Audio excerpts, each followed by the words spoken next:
সম্মানিত দর্শক, আপনাদেরকে স্বাগত জানাচ্ছি আমাদের একটি বিশেষ প্রতিবেদনে। আমরা স্বাস্থ্য খাত নিয়ে নানা ধরনের দুশ্চিন্তায় থাকি বা বিশেষ করে সরকারি হাসপাতালের সুবিধাগুলো নিয়ে আমাদের মাঝে নানা ধরনের প্রশ্ন থাকে। আজকে আমরা এই মুহূর্তে হাজির হয়েছি শহীদ সরোয়ার্দী মেডিকেল কলেজ অ্যান্ড হাসপাতাল। সেখানে জরুরি বিভাগের যিনি দায়িত্বে আছেন, বিশেষ করে ওসেক ইনচার্জ। ওসেকটা কি, এটা নিয়ে আপনাদের প্রশ্ন থাকতে পারে, কিন্তু সেই প্রশ্নের উত্তর ডক্টর ফয়জুর হাসান ইমরান, যিনি ওসেক ইনচার্জ, আমরা তার কাছ থেকে জানবো। ডক্টর ফয়জুর হাসান ইমরান স্যার, আপনি একটু বলবেন যে আসলে সরোয়ার্দী হাসপাতালে জরুরি বিভাগে মানুষ এই যে কিছু পরিবর্তনের কথা বলছে, এই পরিবর্তনটা আসলে কি? আপনি বলেছেন ওসেক, আমার কাছেও প্রশ্ন, আসলে ওসেক শব্দটার অর্থ কী বা সেটা কি সুবিধা প্রোভাইড করছে আসলে রোগীদের? জি, তো যে ট্র্যাডিশনাল অর্থে বাংলাদেশে সরকারি হাসপাতালে যেটা বা যে কোনো হসপিটালে আমরা প্রথমে আমাদের মনে আসে বা সবাই এক নামেই জানে যে ইমার্জেন্সিতে যেতে হবে। যে এই যে ধারণার যে প্রবর্তনটা, এইটার একটা সম্মিলিত একটা সেবা যে প্রচেষ্টা, ওটার নামকরণ করা হয়েছে, একটা আমব্রেলা টার্ম করা হয়েছে, ওটা হচ্ছে OSEC, that is OSEC, one stop emergency and casualty. তাইলে এটার ভাগ করলে আমরা কি পাবো? এটা ওয়ান স্টপ মানে হচ্ছে একটা জায়গাতেই যে কোনো ধরনের ইমার্জেন্সি ম্যানেজমেন্ট, এবং পাশাপাশি ক্যাজুয়ালিটি যেটা প্রোভাইড করা আমাদের, যেমন কাটাছেঁড়া, ভাঙাচোরা, যে কোনো সময় ইমার্জেন্সি যেসব অ্যাক্সিডেন্টগুলো হ্যান্ডেল করে, সেটা হচ্ছে ক্যাজুয়ালিটি ডিপার্টমেন্ট দেখে। সুতরাং এই সবগুলো ডিপার্টমেন্ট একসাথে যখন কাজ করবে, এটাকে আমরা বলছি one stop emergency and casualty. তো এইটা নর্মালি আমরা সরকারি হাসপাতালে বা যে কোনো হসপিটালে গেলে প্রথম কী ধরনের বাধার সম্মুখীন হই? প্রথমে ঢুকেই আমাদের এক ধরনের ভীতি কাজ করে যে আমরা কোথায় যাব। তো আমরা দেখা গেছে যে একটা ডক্টরের কাছে যাওয়ার পরেও অনেক কিছু কিন্তু সাথে থেকে যায়।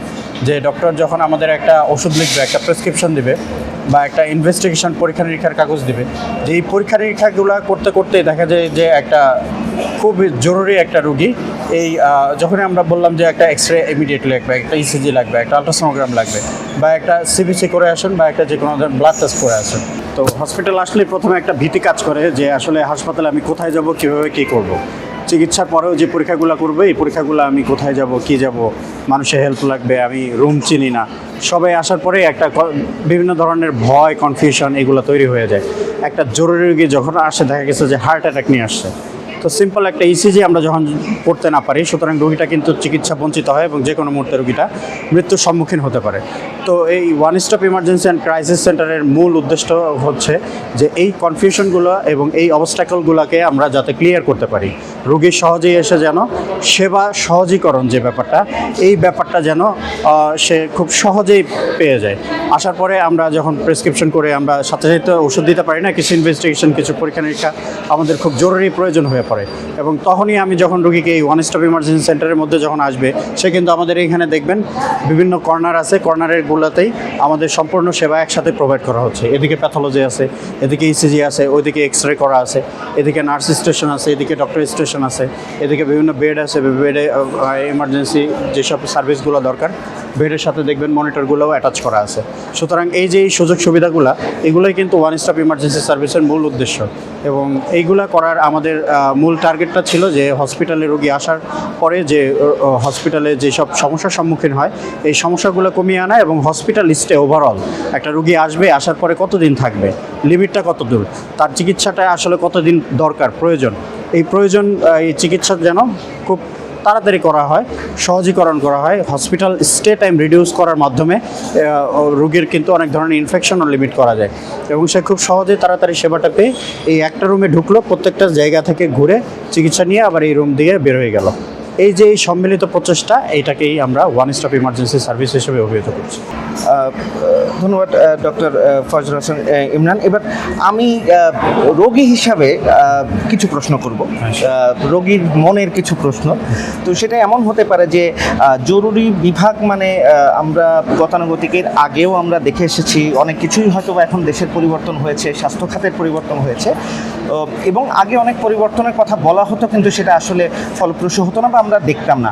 এমনকি আজকে সবচেয়ে বড় পরিবর্তন যেটি দর্শকদের সাথে আমি শেয়ার করতে চাইবো, যে সরকারি হাসপাতালে সাংবাদিক বা আমরা গণমাধ্যম কর্মীরা বা আমরা একটা ক্যামেরা নিয়ে আসাটাই ছিল কেমন যেন একটু হুলস্থুল পরিবেশ চারপাশ তৈরি হয়ে যেত, দৌড়াদৌড়ি যে না একজন গণমাধ্যম কর্মী এসেছে কি না কি হয়ে যাবে।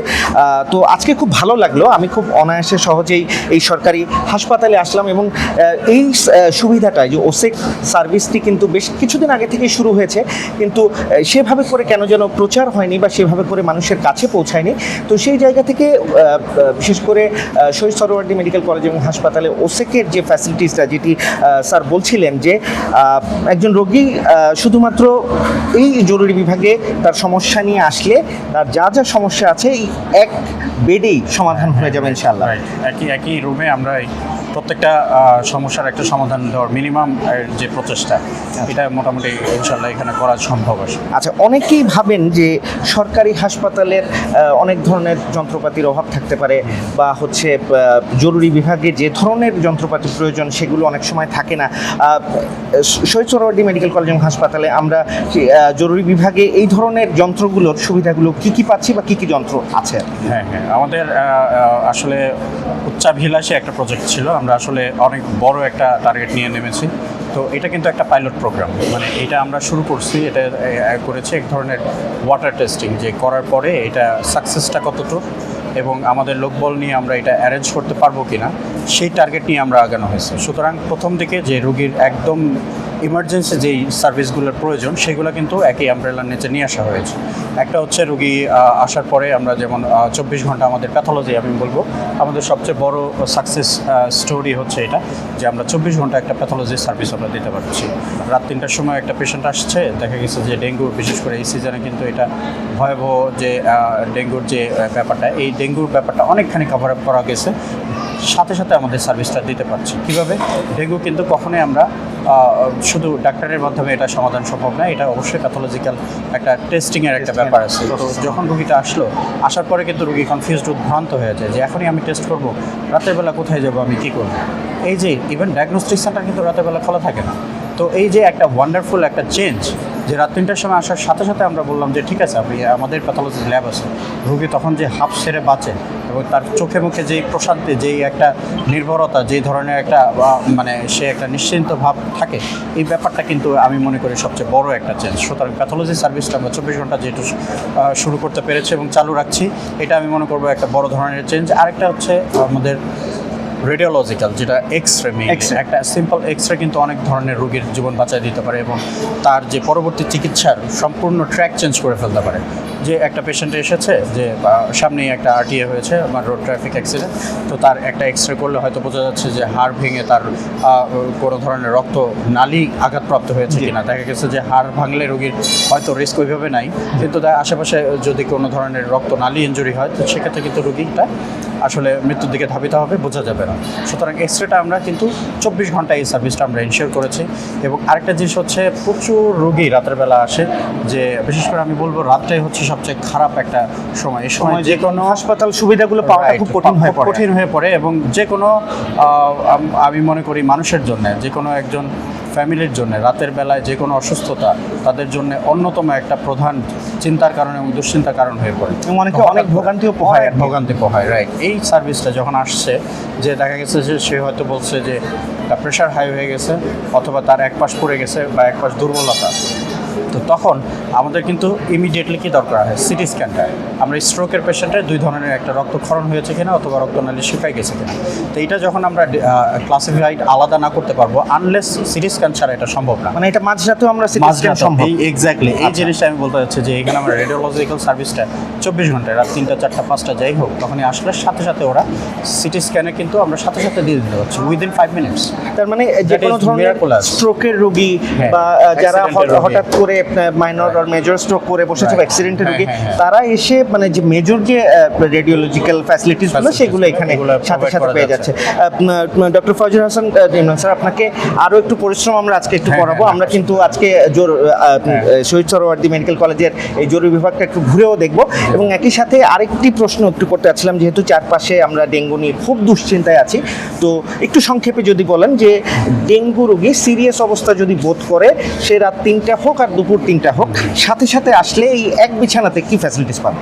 তো আসার পরই প্রথম কথা হচ্ছে আমাদের টেস্টের প্রয়োজন হয়ে পড়ে।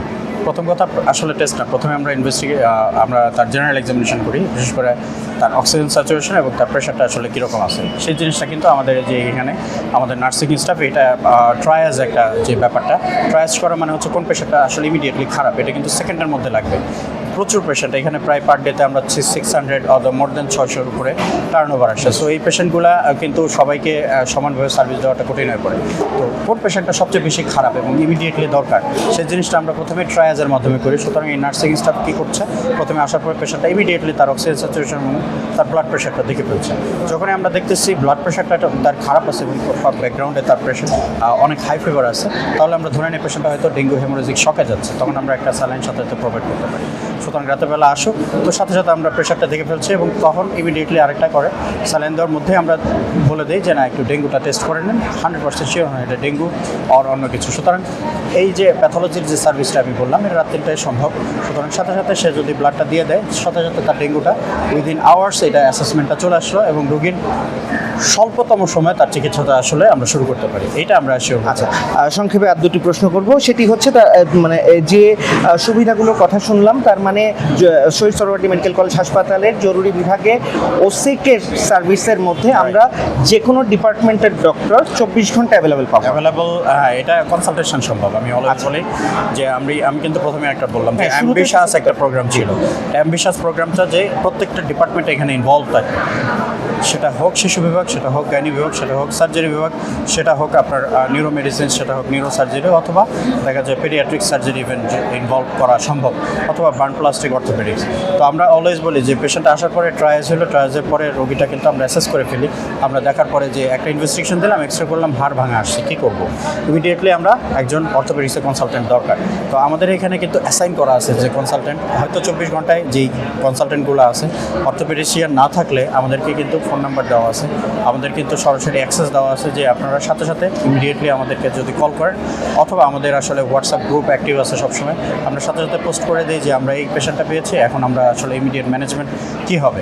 তো তখন দেখা যায় ভার্চুয়ালি আমাদের হয়তো প্রোভাইড করে গাইডেন্সটা করে, তখন আমরা হয়তো ওই সার্ভিসটা দেওয়ার মাঝখানেই ইমার্জেন্সি হলে তাদেরকে কল করে তারা ইমিডিয়েটলি এসে দেখে যায়। এই কনসালটেশনটা আপনাদের ইনহাউস হচ্ছে বা আপনার হসপিটালের মাধ্যমে বা ডক্টরের সাথে যোগাযোগ করে পাচ্ছেন? কোন রোগী যদি ভার্চুয়াল ফ্যাসিলিটিস চায় সেটি কি সম্ভব কিনা? না, এটা এখনো এখানে ইমপ্লিমেন্ট করা হয়নি আসলে। মানে সামনে কি পাচ্ছে কিনা এই প্ল্যানটা আসলে আমি আসলে পলিসি মেকার লেভেলে তো আমি আসলে জানি না, বাট আমি মনে করি যে এই জিনিসটা যদি প্রোভাইড করা যায় এটা অবশ্যই অনেক বড় একটা উন্নতি। অনেক পেশেন্টের হসপিটাল পর্যন্ত আসার দুর্ভোগটাও কমে যাবে। আমি মনে করি আমাদের হসপিটালের উপর যে প্রেশারটা ইমিডিয়েটলি, অনেক পেশেন্ট আছে এইখানে দেখা গেছে 30% পেশেন্ট হোম কাউন্সিলিং বা ম্যানেজমেন্টে আসলে পসিবল ছিল, দরকার ছিল না, তারা ভয়ে দেখা গেছে চলে আসছে। এই জিনিসটা থামানো সম্ভব। আর আমাদের এখানে বলছি যে এখানে আমাদের মিড লেভেল থেকে শুরু করে আমাদের কনসালটেন্ট 24 ঘন্টায় এখানে সার্ভিস প্রোভাইড করে। কনসালটেন্টদের অনেক ধরনের যেহেতু আমাদের শ্রেণী বিভাগ আছে, মেইনলি আমাদের কনসালটেশন আমরা প্রোভাইড করে থাকি। যেমন গাইনির কিছু কনসালটেন্ট আমাদের এখানে 24 ঘন্টায় মোটামুটি তাদের ডিউটি থাকে, এবং আরেকটা হচ্ছে মেডিসিনের ব্যাকআপটা আমরা প্রচুর পাই। আমরা যেমন এই যে এখানে বলছি যে ওসিক ওয়ান স্টপ ইমার্জেন্সি ক্রাইসিস সেন্টারের আন্ডারে কিন্তু অলমোস্ট 45 বেডস, 45টা বেড আছে এখানে, কিন্তু দেখবেন প্রত্যেকটা বেড অকুপাই এবং রোগী কিন্তু শুয়ে আছে। তো এই পেশেন্টগুলো যখন শুয়ে আছে, প্রত্যেকটা বেডে আরেকটি বিষয় স্যারকে নিয়ে যখন আমরা জরুরি বিভাগ ঘুরে দেখব, আপনারা দেখতে পাবেন যে প্রত্যেকটি বেডেই কিন্তু অ্যাটেন্ডেন্ট উপস্থিত। মানে কোনো রোগী অসহায় বোধ করার কোনো সুযোগ নেই। এবং একই সাথে এবং এটি কিন্তু আমি আজকে প্রমাণ করে দেখাবো যে সরকারি হাসপাতালের জরুরি বিভাগে আসলেই যদি স্বাস্থ্য সংরক্ষণ সংস্থাগুলো সরকারিভাবে যারা কাজ করছেন তারা যদি মনোযোগী হয়, তাহলে সেই পরিবর্তনটা কি হতে পারে কিছুক্ষণের মধ্যেই আপনারা দেখতে পারবেন। যে সুবিধাগুলো দর্শক শুনছিল, স্যার একটু কষ্ট দেই আপনাকে, আমরা এই সুবিধাগুলো একদম গেটের থেকে দেখতে আসবো। আপনি যদি একটু আমাদেরকে দেখান। চলো। প্রথমে পেশেন্ট আসলে এখানে আসবে, আসার পরে এখানে ট্রলি আছে, এগুলো সব সরকারি ট্রলি। এই ট্রলি যে কেউ অ্যাভেল করতে পারবে। আসার পরে এখানে হচ্ছে যে জরুরি বিভাগের সমস্ত সেবাগুলো এখানে কিন্তু বলা আছে। ইভেন মূল্য তালিকা এটা কিন্তু একটা জরুরি বিষয়, যে ওয়ান স্টপ ইমার্জেন্সি সার্ভিসে যেসব পরীক্ষা নিরীক্ষা করবেন আপনি এখানে কিন্তু প্রোভাইড করা আছে যে কোনটায় কত টাকা দেবেন। আপনি কিন্তু এক্সট্রা টাকা যদি কেউ চায় আপনি কিন্তু চাইলেই দেবেন না, এখানে বলা আছে যে এমআরআই 3000, হ্যাঁ ইসিজিতে 80 টাকা, আপনাকে এখানে 100 টাকা দিলেও আপনি কিন্তু বুঝতে পারছেন। এই যে এই চার্টটা করার আমাদের মূল উদ্দেশ্য ছিল। আরেকটা জিনিস ছিল যে ইমার্জেন্সি মেডিসিন এবং ইকুইপমেন্ট লিস্ট, এখানে কিন্তু যে ওষুধগুলো কোনগুলো আমরা প্রোভাইড করে থাকি depends on the availability, but মোটামুটি এইগুলো থাকার কথা এখানে।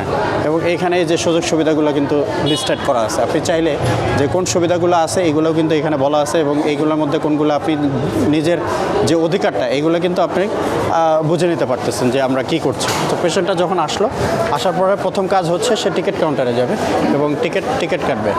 এখানে আসার পরে আমাদের এখানে হচ্ছে টিকিট কাউন্টার, এবং এখানে কিন্তু সে সমস্যার কথা জানতে চাইবে, এবং তখন আপনি এখানে দেখেন পুরুষ এবং মহিলা আলাদা করা আছে। তো এই যে টিকিটের এবং লেখা আছে এখানে যে জরুরি বিভাগের টিকিট মূল্য 10 টাকা, এখানে কিন্তু সুযোগ নাই যে অন্য কিছু করার। হ্যাঁ, এই যে এই মার্কিংগুলো এগুলোও জরুরি, বা এখানে লেখা আছে যে হাসপাতালে বিনা রসিদে কোনো ব্যক্তির সহিত টাকা লেনদেন করা থেকে বিরত থাকুন। তো এই জিনিসগুলা, এই যে এই ব্যানারগুলা, এগুলা কিন্তু একটা বড় এক ধরনের একটা চেঞ্জ আমি মনে করি। কারণ সরকারি হাসপাতালে আসলে প্রথমেই হচ্ছে যে বিভিন্নভাবে টাকা নেওয়ার একটা ইয়া থাকে, যে টাকা ধরার যে একটা আমি চিনি না, সামনে যান, এই যে এখানে আচ্ছা স্যার, আমরা যাই হোক এখানে আসার পরে টিকিটটা যখন নিল, তো একটা সরকারি হাসপাতালে একটা কিন্তু গুরুত্বপূর্ণ একটা বিষয় হচ্ছে এখানে কিন্তু কোনজন ডাক্তার এবং কে স্টাফ না, এই জিনিসগুলো কিন্তু মানুষ সহজে বুঝতে পারে না। গ্রামের সহজ সরল মানুষ আসে, তারা কিন্তু জানতে পারে না যে আসলে কি করতে হয়, এবং এখানে প্রচুর প্রতারণার শিকার হয়। তারা পকেটে যে মিনিমাম 5000 টাকা তার শেষ সম্বল নিয়ে আসে, এগুলো কিন্তু তারা হারায় যায়। তো তখন এই যে এই পোস্টারগুলা বা এই মার্কিংগুলা, এইগুলো যদি তাদের একটা আইডিয়া থাকে, আমাদের এই সচেতন করারও কিন্তু একটা উদ্দেশ্য, যে সরকারি হাসপাতাল আসলেই যে ভীতিকর, একবার একজনের নেগেটিভ একটা এক্সপিরিয়েন্স হয়ে গেলে তারও সারা জীবন আর আসতে ইচ্ছা করে না, এবং অন্যান্য রোগীদেরও এই কথাই বলতে থাকে। আমরা চাচ্ছি যে এই পজিটিভ চেঞ্জগুলো। তো এখানে আসার পরে টিকিটটা যখন নেওয়ার পরে সে প্রথমে আসবে, এখানে লেখা আছে ওয়ান স্টপ এমার্জেন্সি ক্যাজুয়ালিটি। তো এখানে আসার পরে আমরা প্রথমেই যে ট্রায়ালস, এখানে নার্স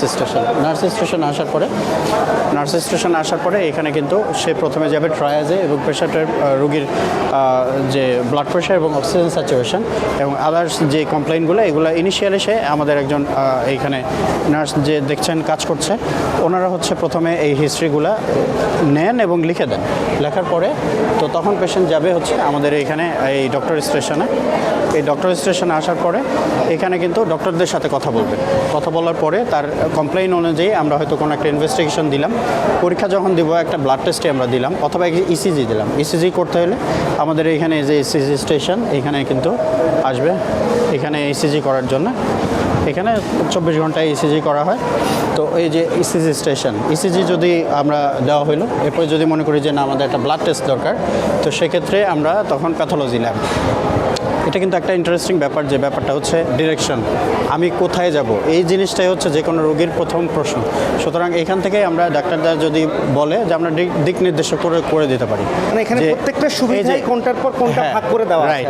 এই যে প্যাথোলজি ল্যাবটা কিন্তু এখানেই দেওয়া আছে। আপনি ল্যাবটা যদি দেখেন, ল্যাবটা একটা জরুরি বিষয়। এখানে আসার পরে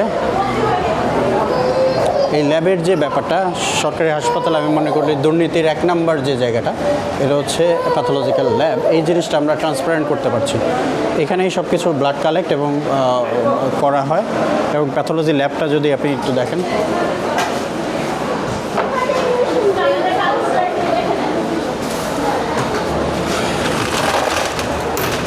ল্যাবটা এটা কিন্তু দর্শক যদিও প্রবেশ নিষেধ লেখা, হ্যাঁ আপনি আপনি আর কি আমরা এটা নিতে পারেন, যতটা প্রোটোকল মেনে হোক প্রবেশ করে আপনাকে দেখাবার চেষ্টা করছি। আচ্ছা আপনি যেতে পারেন। রাসেল কই? স্যার আমরা একটু ভিতরে গিয়ে যদি নামগুলো বলতাম। আমাদের যে ওসেক প্যাথোলজি ল্যাবটা কিন্তু 24 ঘন্টায় রান করতে আমরা এখন পর্যন্ত পারছি, এবং আমাদের ল্যাবে যেসব ইনস্ট্রুমেন্টগুলো দেওয়া হয়েছে এগুলো ওয়ার্ল্ড ক্লাস এবং অত্যাধুনিক আমরা বলছি। এবং আমাদের মুরাদ মেডিকেল টেকনোলজিস্ট, আমাদের যন্ত্রগুলোর সাথে পরিচয় করিয়ে দেবে। এটা হচ্ছে আমাদের সিবিসি মেশিন, ব্যাকম্যানের সিবিসি মেশিন। আমরা 2টা মেশিন আছে আমাদের সিবিসি, তার মধ্যে এই সাইডে হচ্ছে আমাদের 6 ম্যাক্সের, এটাও সিবিসি মেশিন। তারপর হচ্ছে আমাদের ইমিউনোলজি টেস্টের জন্য এটা ব্যাকম্যান কালচার অ্যাক্সেস ট্যুর, এটা হচ্ছে ইমিউনোলজি। আর আমরা সিরোলজির কাজগুলো এই সাইডে করে থাকি। আর এটা হচ্ছে আমাদের বায়োকেমিস্ট্রি অ্যানালাইজার, এটা হচ্ছে AU 480, এটাও ব্যাকম্যান কালচার। তো সেই জায়গা থেকে আমরা বলতে পারি যে শহীদ সরোয়ার্দী মেডিকেল কলেজ হাসপাতালে অত্যাধুনিক প্যাথোলজি জি। সিস্টেম এখানে পাওয়া যায় জি, অনেক ভালো হচ্ছে। এবং সেই সাথে আরেকটি বিষয়ে দর্শকরাও জানতে পারেন যে আসলে সরকারি হাসপাতালগুলোতে স্যার যে ধরনের অত্যাধুনিক যন্ত্র হওয়া উচিত বা যে কয়টাই আছে না কেন সেগুলো যে ভালো কাজ করে সেই বিষয়টা কিন্তু নিশ্চিত করা উচিত। হ্যাঁ, এক্স্যাক্টলি। আমাদের এখানে যেমন ল্যাব আমি এ পর্যন্ত কখনো আসলে মানে দেখিনি যে বন্ধ আছে, 24 ঘন্টা এটা রান করছে। যতটুকু আমরা পারছি এটা কিন্তু আমরা প্রোভাইড করছি, এবং এটা 24/7, 24 ঘন্টায় 7 দিনের। তো এই জিনিসটা সাকসেসফুলি এখন পর্যন্ত যেহেতু রান করতে পারছে, আমাদের রিএজেন্টের যে সাপ্লাইগুলো এগুলো হচ্ছে মেইনলি আমাদের কিন্তু দেখা গেছে যে সমস্যা তৈরি করে থাকে, কিন্তু আপাতত আমি দেখেছি যে আমাদের রিএজেন্ট আল্লাহর রহমতে এবার কোনো অসুবিধা হয়নি। বিশেষ করে ডেঙ্গু সিজনে কিন্তু আমরা সিবিসি টেস্ট করতে যেয়ে আমাদের পরে মানে যান জেরবার হয়ে যায়। সরকারি হসপিটালে ম্যাক্সিমাম সময় আমাদের বলতে হয় যে না, সিবিসিটা আপনারা দয়া করে বাইরে থেকে করে আসেন, আমাদের এখানে হচ্ছে না। এই জিনিসটা আল্লাহর রহমতে এখন পর্যন্ত আমাদের বলতে হয়নি। তো আমি মনে করি এটা যে কোনো সরকারি হসপিটালের জন্য একটা বিরাট সাকসেসের ব্যাপার, এবং একটা সাধারণ যে জনগণের জন্য অন্যতম যে ভোগান্তির যে মূল জায়গাগুলো, এই জায়গাগুলো আমরা কিছুটা হলেও আমরা আসলে লাঘব করতে পেরেছি। এইটা আমি মনে করি যে অনেক ধরনের একটা ব্লেসিং এবং আল্লাহর একটা রহমত, আমি আলহামদুলিল্লাহ বলবো। এবং আমি মনে করি যে এই জিনিসটা আসলে মানুষের মধ্যে ছড়াই দেওয়া উচিত, অ্যাপ্রিসিয়েশনও থাকা উচিত, সবাই একটু থ্যাঙ্কফুলও থাকা উচিত এই জিনিসটার জন্যে। তো এই যে এই পেশেন্টটার হিস্ট্রি দেখা যাচ্ছে যে একদিনের জ্বর নিয়ে আসছে।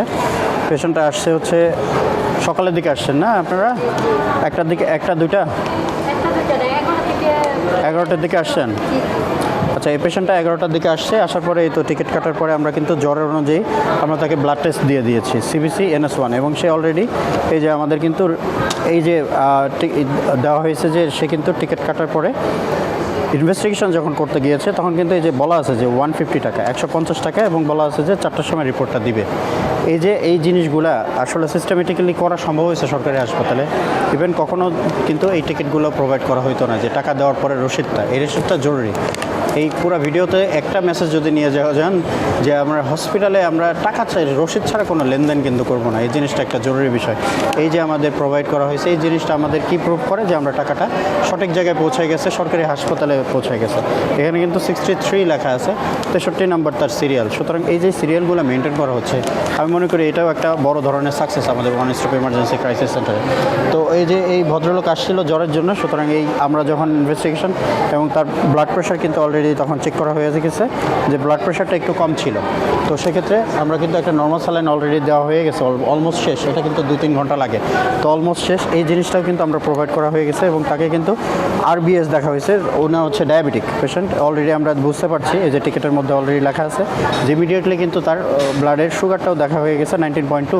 সো এই পেশেন্টটা কিন্তু একটা রিস্কি পেশেন্ট দেখে মনে হচ্ছে, যে যেহেতু তার মোস্ট লাইকলি ডেঙ্গু আসবে কি না এটা এখনও ইনভেস্টিগেশনের উপর ডিপেন্ড করে, বাট আমরা ধরে নেই যে ডেঙ্গুর পেশেন্ট অলরেডি, তার পেশেন্ট শকে আছে, প্লাস কিন্তু পেশেন্ট অলরেডি ডায়াবেটিক।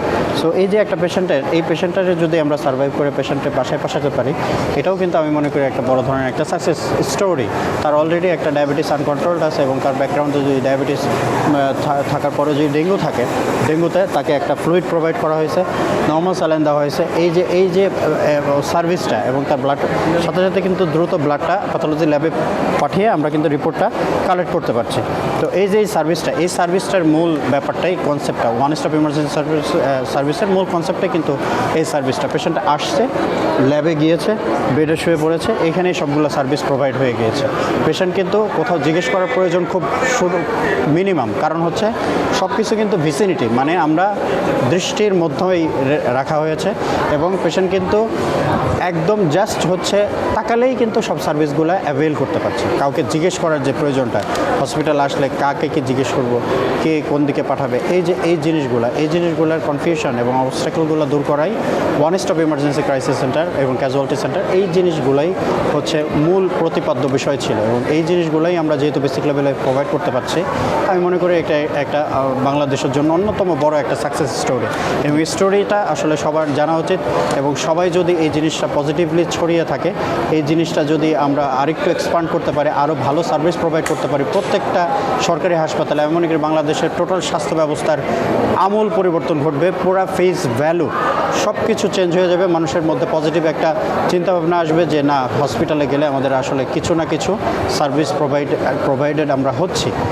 এই শান্তিটা, এই মিনিমাম যে চাওয়া পাওয়াটা, এটাই কিন্তু একজন সাধারণ মানুষের আসলে চাওয়া, যে তার স্বাস্থ্য ব্যবস্থার একটা নির্দিষ্ট একটা যে অধিকার, এই অধিকারটা সে যদি মিনিমাম কিছু নিতে পারে, এটাই আমি মনে করি একজন ভবিষ্যতে আমাদের সাকসেসফুল বাংলাদেশের অন্যতম বড় একটা প্রধান নির্দেশক হিসেবে প্রমাণিত হবে। ধন্যবাদ স্যার আপনাকে, এবং বেশ ব্যস্ত সময়ের মধ্য থেকে এমার্জেন্সির মতো বিভাগে বাংলা ভিশনকে এই বিশেষ প্রতিবেদনে এতটা সময় দিয়েছেন, অসংখ্য ধন্যবাদ। এবং সেই সাথে আপনার জন্য অসংখ্য শুভকামনা। এবং একই সাথে দর্শক, আমরা কিন্তু প্রত্যাশা করব যে শুধুমাত্র এই সরকারি একটি হাসপাতাল বা 4টি হাসপাতাল নয়, বাংলাদেশের স্বাস্থ্য বিভাগের প্রত্যেকটি সরকারি হাসপাতালে যেন এমন অত্যাধুনিক ফ্যাসিলিটিস এবং অত্যাধুনিক মনোভাবপূর্ণ মানুষ যেন সেগুলো পরিচালনা করতে পারে, সেই প্রত্যাশায় আমরা করব। এবং স্যারের কাছে আমাদের দর্শকদের জন্য একটি বিদায় চেয়ে নিব। আমাদের দর্শকদের উদ্দেশ্যে কোনো একটি পরামর্শ যদি থাকে সংক্ষেপে একটু তাদেরকে বলবেন। থ্যাংক ইউ সবাইকে। সর্বপ্রথম আমি ধন্যবাদ জানাবো বাংলা ভিশন এবং সাব্বির সাহেবকে এত সুন্দর একটা উদ্যোগকে। আমারটা বাদ দিয়ে আচ্ছা, আরেকবার। ওকে, সবার প্রথম আমি ধন্যবাদ দিতে চাই বাংলা ভিশনকে এত সুন্দর একটা উদ্যোগকে আসলে সামনে নিয়ে আসার জন্য এবং মানুষের মধ্যে পজিটিভিটিটা ছড়িয়ে দেওয়ার জন্য। আমি সবাইকে বলবো যে এই সার্ভিস সম্পর্কে আপনারা একটু নিজেরা জানুন এবং নিজেরা জিনিসটা আদায় করে নেওয়ার চেষ্টা করেন। যে ওয়ান স্টপ ইমার্জেন্সি সার্ভিসগুলো যেখানে আছে, আপনি যদি মনে করেন সব কিছু জানা থাকে এবং তখন যদি আপনি একটা হসপিটাল ওরিয়েন্টেড অবস্থায় যান, আপনার কিন্তু এই সার্ভিসটা পেতে আপনার সময় অনেক কম লাগবে এবং সঠিক সেবাটা আপনি কিন্তু দ্রুত সময়ে নিয়ে আপনি কিন্তু বের হয়ে আসতে পারবেন। সো এই জিনিসগুলো জানবেন এবং সবার মাধ্যমে দয়া করে আপনার মাধ্যমে যেন সবাই এই ব্যাপারটা আরও জানতে পারে, এই জিনিসটাই আপনি এনশিওর করবেন। থ্যাংক ইউ সবাইকে, ধন্যবাদ। দর্শক, এই বিশেষ প্রতিবেদনে আমাদের মূল যে প্রতিপাদ্য বিষয় ছিল সরকারি হাসপাতালের যে বিশেষ সেবাগুলো, সেই সেবাগুলো আসলে কেমন কাজ করছে এবং আপনারা নিজেদের চোখেই দেখলেন। এবং একই সাথে আপনাদের যদি কোনো অভিযোগ বা কোনো মতামত এটি আপগ্রেড করার প্রসঙ্গে বা আপডেট করার প্রসঙ্গে অথবা কোনো ধরনের অভিযোগও যদি থাকে, স্যার এখানকার ইনচার্জ, আমরা তার সাথে কথা বলেছি। আমরা বাংলা ভিশনের মাধ্যমে সেই অভিযোগগুলো আবারও তুলে ধরার চেষ্টা করব, সেগুলো সমাধানের চেষ্টা করব। সমাধানের যে পরামর্শগুলো, সেগুলো কিন্তু আপনাদের কাছ থেকে আমরা নিয়ে সাধারণ মানুষের সামনে তুলে ধরতে পারবো।